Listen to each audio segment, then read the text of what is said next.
importante lang talaga meron kang mga tools na pwede mong gamitan gaya ng soldering tool because it would be helpful sa pagbutas and glue gun para meron tayong pandikit. By the way, this is for the son of my pinsan kasi nakisuyo siya sa akin dahil may project yung anak niya.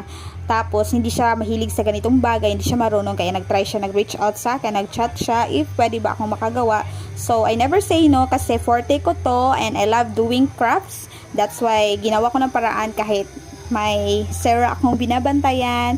Anyway, tapos na ako sa mga ibang gawain. So, siningit ko ngayong araw. Anyway, day off ko today, my second day off. So, why not coconut, diba? So, hinihipan ko na and then, so, ang cute.